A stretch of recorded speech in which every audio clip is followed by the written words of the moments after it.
Hey guys, welcome back to my channel Unlocking Minds, and today I'm going to start models of memory. And the first model we are going to study is working memory by Bradley and Hitch. So let's get started. The concept of working memory was first given by Bradley and Hitch in the year of 1974. Although working memory is sometimes called short-term memory, but they do differ, and I'll tell you how. But before that, let's understand what exactly is working memory.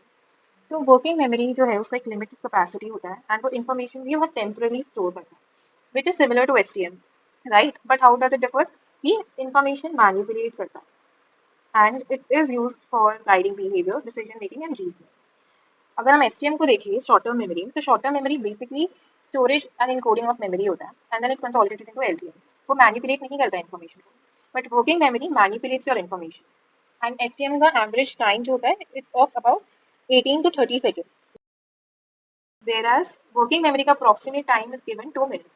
They initially proposed that working memory has three components, which is the central executive, visual-spatial sketchpad, chronological loop, and in the year of 2000, they gave the fourth component, which is the episodic buffer. Now let's understand how exactly all of this works.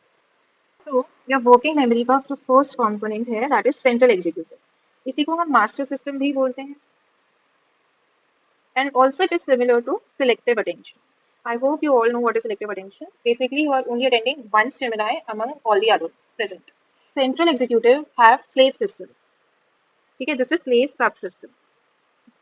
जिसमें दूसरा आपका आता है दूसरा component phonological loop and the third is visual spatial sketchpad.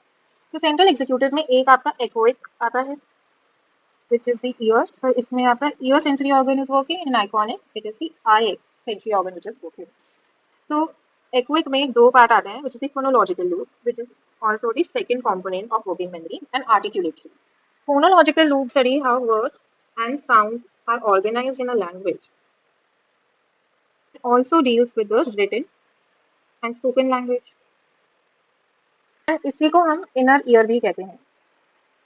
Okay, which basically stores information that is heard for few seconds. जो भी आपने सुना होता है that is what it stores in the phonological loop. Whereas in articulatory control, the function is basically it interprets and rehearses the information from phonological loop. And इसको अपन inner voice भी बोलते हैं.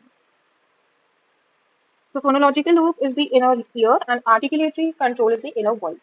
So articulatory control में अपन interpret करते हैं जो भी हमने phonological loop से सुना है and rehearse करता है उस information को.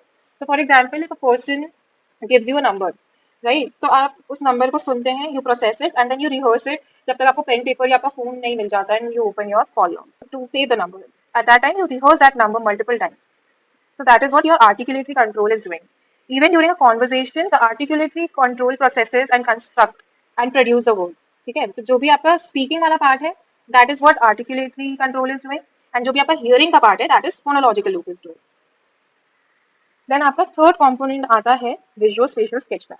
जो बेसिकली आपका आई है तो यू गेट इट राइट कि वो जो भी आप देख रहे हैं उस इमेजेस को स्टोर करता है तो इसमें आपका स्पेशल इन्फॉर्मेशन भी आ जाएगा विजुअल इन्फॉर्मेशन भी आ जाएगा तो ये आपका ऑब्जेक्ट एंड इमेजेस स्टोर करता है and then comes the episodic buffer तो ये फोर्थ कंपोनेंट है आपका this was added in 2000 working memory का मॉडल 1974 में आ गया था with three components and in the 2000 fourth component which was the episodic buffer added because Bradley ने बोला था कि वर्किंग मेमोरी डिफर ही क्यों करता है बिकॉज ये इन्फॉर्मेशन मैनिपुलेट करता है but as you can see in तीनों कंपोनेंट में हमें ये समझ में नहीं आया कि how is information manipulated so in the 2000 year he gave the component episodic buffer which basically says कि ये जो है ये दोनों से लेता है information फोनोलॉजिकल लूप से भी लेता है विजुअल स्पेशल स्केचपैड से भी लेता है उसको इंटरप्रेट करता है मैनिपुलेट करता है कैसे करता है कि एसटीएम से जो इन्फॉर्मेशन आई है एंड लॉन्ग टर्म मेमोरी में जो ऑलरेडी इन्फॉर्मेशन है उन दोनों को वो समझ के इंटरप्रेट करके ये मैनिपुलेट करता है इन्फॉर्मेशन को तो that is what episodic buffer is and episodic buffer से then there it goes to LDM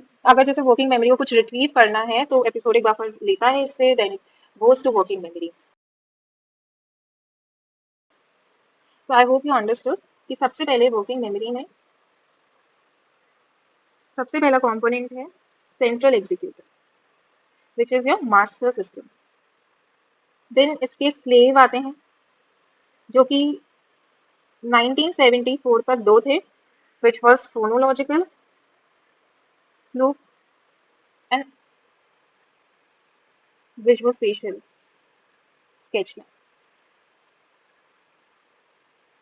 इसके बाद 2000 में इसके बाद 2000 में एक और ऐड हो गया विच वॉज एपिसोडिक बफर, जिसका काम था of manipulating information, communicating between STM and LTM. ये ही इंफॉर्मेशन को मैनिपुलेट करता था। तो कैसे करता था? एसटीएम जो इमीडिएट मेमोरी होल्ड करता है, do remember this is for immediate memory, and LTM is memory of the past, right? So immediate memory आया, मेमोरी ऑफ पास्ट को भी इसने लिया एंड उससे इसने मैनिपुलेट कर दिया इन्फॉर्मेशन को। आई hope you like this video. Stay tune for the next video in which we're going to cover the dualist approach of memory.